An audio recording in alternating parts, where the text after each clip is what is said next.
All right, here we go. Caravan, the podcast, coming to you this week from Lincoln Road. Past couple I did from Ocean Drive.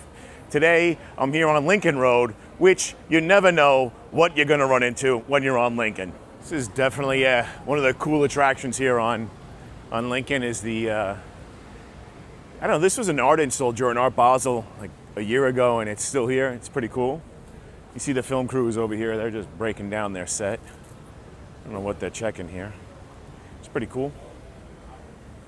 This is a big-ass production. They got backdrops, they got screens, they got major lighting.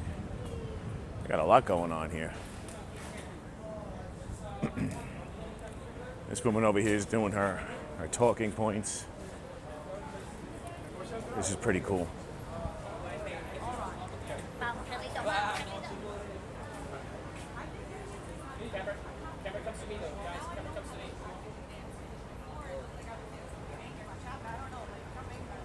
I wonder what the hell they're filming here. How you doing? So this week on the podcast, we're going to discuss a couple of different topics. Obviously, we're going to start out with real estate. We're going to do some comparison, some analysis, definitely right here in Miami-Dade. I want to compare it with Nassau County on Long Island, where I'm from originally, and get some interesting data there. I want to talk about what's going on in the world of economics and finance. There's a lot of new things happening there. And I definitely got to talk about the NAR ruling. And of course, we had the Democratic National Convention this week. It went just about as you expect it to go. So we're going to discuss that as well. So stay tuned. Make sure you subscribe. Make sure you share this with your friends. This is Ronnie G with Caravan, the podcast. All right, here we go. As you know, we always start off the podcast with a recap of what's going on in the local real estate markets. Miami-Dade, the whole state of Florida. I just got back and just spent 5 days up in Orlando at the Florida Association, a realtor event. It was interesting. There wasn't as many people as we've had in the past years at this event. And I will tell you that there weren't as many real estate companies and mortgage banks as vendors, doing their little pop-ups. We had ours. We did a lot of podcasts. We did a lot of interviews with people. So there wasn't as many people, but the people that were there were real people. The overlying theme seems to be that everybody's kind of worried about what's going on with the NAR ruling. How is it really going to impact them? If they haven't figured it out by now, you're lost in the sauce, sweetheart, all right? You just go hand in your realtor license, because if you haven't figured this out already, you're not going to figure it out now, okay? Trust me. And I'm already hearing from a lot of realtors some scary things that are going on. But let's start with the numbers. Miami-Dade, it's not looking good, I got to be honest. And I love my friend Anna Bozovic, and she usually is so on target. And what she says is that this is a siloed market. Depending on where you are in the segment of the market is how the market is really going to treat you and what's going on in the market. And she said for a long time, and she's been pretty much dead on accurate, that the high end of the market has been doing really well and has been impervious to all these fluctuations and some of the trials and tribulations of the market. But the data isn't saying that right now. Let's just review the numbers. About 18,000 listings, 2,100 listings. So we have right now, currently, 18,000 listings, 17,000 and change, almost 18,000. And this past 30 days, we had 2,100 sales. That is not a good sign, because now, in July, we had about 6 months of inventory. Now we're looking at about 8.5 months of inventory. That's up 2.5 months since the month of July. And it's not just in the condo market, it's in everything. Let me tell you something, okay? I know that the higher end has pretty much been impervious for a long time to all these fluctuations, but that's not what we're seeing right now. Because right now we have about 2,500 homes on the market in Miami-Dade, north of $2.5 million. And what we've been seeing is, in the past, we've been seeing about 3 to 4 months supply of those homes, because those are the high-end homes. Typically, those are second homes, those are investment properties, or those are homes trade-ups. So people bought maybe 5-10 years ago for between $700,000 and $1 million. The house gained in appreciation. They sold that house for $1.5 million, $2 million, and now they're moving up to $2.5 million and up.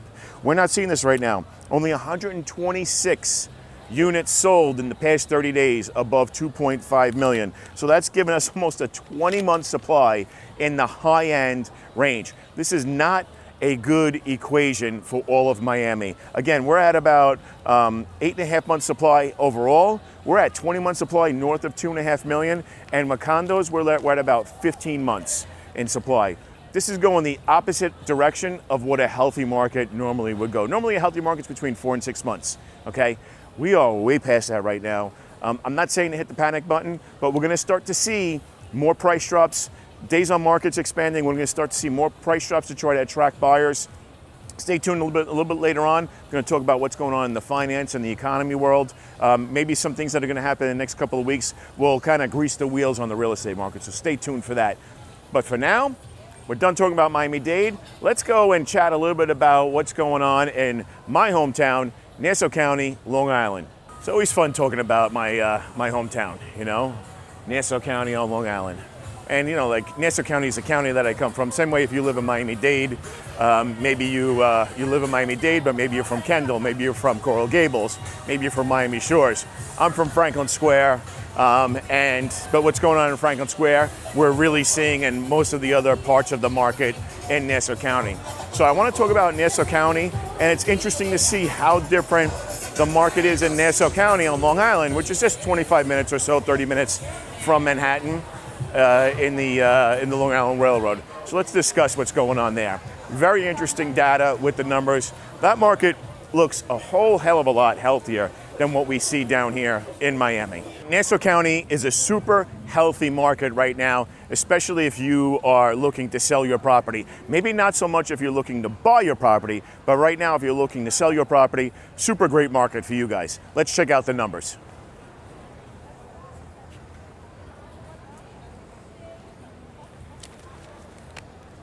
All right, here's what we're looking at all in Nassau County in all price ranges, all different property types. We're about 3,100 total listings in Nassau County right now, ranging anywhere in price from like 200,000 up to 10 million, right? And the past 30 days, we had 1,153 sales. What does that mean? That means that we're probably looking at about a 3-month supply in Nassau County. So if you're a buyer, it's a great market. If you're a seller, you better be prepared, okay? Because the best offer isn't always the highest offer. It's who has the biggest down payment, who needs the least amount in a mortgage, who doesn't have to sell their property, who has the highest credit scores. Be prepared to really give all that data when you're making an offer in that market in Nassau County. 3 months supply, that's absolutely crazy. 1,153 sales in the last 30 days, but even more importantly, 1,104 new listings came on the market. What does that tell you? The market's healthy. The market's really moving. I talk to my friends who are realtors up there. I do business with them, and this is exactly what they're telling me. Ronnie, as soon as the property comes on the market, within 2-3 weeks, we're getting offers on it, sometimes even within the first day or so, if the property is priced right. And the houses are definitely selling. One huge sale that was pretty cool that just happened in Nassau County, up in Kings Point, 49 Pond Road. This house looks like the Concorde airplane. It's aerodynamically designed. But the interesting thing about this is why I say this market might actually be softening a little bit. This house was originally listed like a year ago for 6.3 million, and it sold for 5.3 million. So it came down almost 16%, and it took a year for it to come down. So sometimes you got to look at some of these higher priced items and see how long they're on the market for and what's happening with the price changes. And that's going to give you a little peek into actually what's going on in the future market. Because what happens in the high-end market, in the super luxury market, in the high net worth market, usually will trickle its way down into just the first-time home buyer market or the move-up market. All right, stay tuned. We're going to talk about a little bit of financial data and what's going on in the markets. Stay tuned. Ronnie G, Caravan. Make sure you smash the subscribe button. Make sure you follow us. All right, I'm continuing my journey down Lincoln Road on today's podcast. This is interesting, seeing a lot of interesting people. Looks like it's pretty crowded here today on a Sunday, and everybody that was vacationing for the summer in Europe, the typical Miami people, it looks like they're back, which is a good sign for the Miami economy. That might actually have something to do with what's happening in the Miami real estate market, because if everybody was away the past 2-3 months, that might be what the impact is on the Miami real estate market, but time will tell. But let's talk about what's going on in the overall economy. This week we had some major news. 818,000 jobs that were reported, in the past 2 months. All of a sudden, the government announced that, oops, sorry, we were wrong. We really didn't. There were really 818,000 jobs that were erroneously reported. And what does that do? That kind of has an impact on the unemployment numbers, which we always say are absolute BS to begin with. So it is what it is at this point. But again, that just shows the lack of commitment from big business to hire people full time. That just shows that when people talk about what's going on with inflation, they don't know really what's going on. This week, I saw a lot of memes going around about how the Dow and the stock market is way up, and how they're quoting that, plus the fact that they're parroting what the politicians say about inflation being down, and this is how you know that people are just absolutely ignorant and have no clue what they're talking about. Why? Okay, so citing the stock market as a great economic indicator about how well things are going in the economy, not exactly the best thing to do, because less than 20% of the US public actually is invested in the stock market. And that's including all these people that have their 401ks and pensions through the government, investing that way. Less than 20% of the US public is invested in the stock market. Just a fact. Can't deny facts. On top of that, inflation just measures the cost of goods and services year over year. Doesn't look at or take into account what's really happening in goods and services and the price of things, over the past 5 years. So when you want to look at inflation, I would say, let's take a look at how much gas was 4 years ago, how much eggs were, how much bread was, how much butter was, how much was milk, how much are you spending on rent or on your mortgage or on your property taxes, or especially here in the state of Florida, how much you're spending on your insurance, which is just absolutely out of control. So when you look at these economic indicators, it doesn't really paint an excellent picture. And finally, we had Jerome Powell from the Fed come out and say that it looks like we're going to have multiple rate cuts in the next 30 to 60 days. To that news, the 10-year bonds, which is what mortgage rates follow, dropped from almost 4 to down to 3.79 again. So it's back down underneath 3.8. That equates to lower 30-year mortgage fixed rates in time. If the Fed comes out in September and cuts rates and then cuts them again in October, look for mortgage rates to drop down below 6%, all right? Let's talk about another thing now. Let's talk about the DNC. Stay tuned. All right, now you know that I always try to wrap up with politics and culture and what's going on in current events in America. It's interesting because last week I was talking about the DNC and hopefully everything was gonna go, be safe in Chicago for the DNC. And it's interesting that in a city like Chicago, that is so socialist, a city like Chicago that really supports defunding the police, a city like Chicago that I think has the #1 gun crime stats in America, how all of a sudden, they really went balls to the wall with their police department and their security, walling off the entire Democratic National Convention and requesting ID to get in, multiple checkpoints. Ladies and gentlemen, this is what we talk about when we're talking about our own border. And now all of a sudden, for the Democratic National Convention, who is completely against building a wall, completely against requiring any kind of ID to do anything, except for, get on an airplane or enter a government building. Now they said, let's request government IDs to get admitted into this event. Let's do multiple checkpoints and put up walls and fences around the entire event to keep people out. That should just about tell you everything that you need to know about their policies and how they say one thing, but they do another. In fact, one of the terms that comes to mind, I don't know if you know who Rene Descartes is. He was a French philosopher, but there is a dilemma called a Descartian conundrum or something like that. And it basically means that if you're doing research, whether it's science or medicine or research on politics, if the information that you are getting doesn't make any sense or is not logical or is untrue, then any findings that you have then become untrue. And I think we're at the point right now, unfortunately, that we've been given so much misinformation, so many lies, so many untruths, that it absolutely, nobody knows what's true again. And that might be part of what happened in the past couple of years with the whole and everything else, that they just put all this information out there that none of the information made any sense because one piece of information contradicted the next piece of information, and basic logic that we were taught and lived in all of our lives just kind of went against the wind. I'll say this though, the interesting thing, Bill Clinton in one of his speeches at the Democratic National Convention, he likened Biden voluntarily stepping down to that of George Washington stepping down after 2 terms and setting the precedent for only 2 terms for presidents. That was interesting because Biden definitely did not voluntarily step down. Biden was forced to step down. In fact, he did it via a tweet, posting a letter that was supposedly he wrote and posting it on X. You've never seen a politician step down from a political race like that. Usually they hold a press conference or they go out and they do a videotape statement.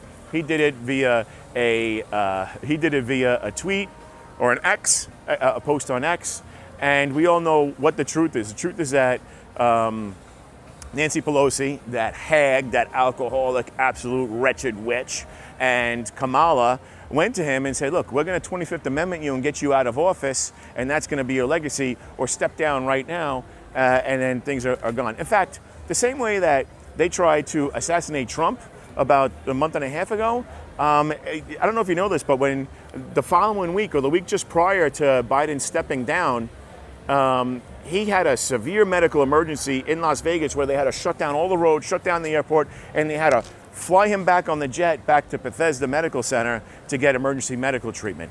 Maybe that was a failed assassination attempt by his own people. But in any case, Bill Clinton is saying that President Joe Biden stepped down as voluntarily and likened him to George Washington when we all know that it was a coup. This whole entire government is absolutely out of their minds. We're facing coups and assassination attempts on a regular basis. God only knows what's going to go on with the election. Kamala in her speech, oh shit, she's beautiful. Kamala in her speech cited a couple of things. She wants to tax unrealized gains. So you own a stock, you own investments, the investment goes up, you don't sell it, she wants to tax you on that, including on your house. So you buy a house for $500,000, 10 years later it's worth $1 million.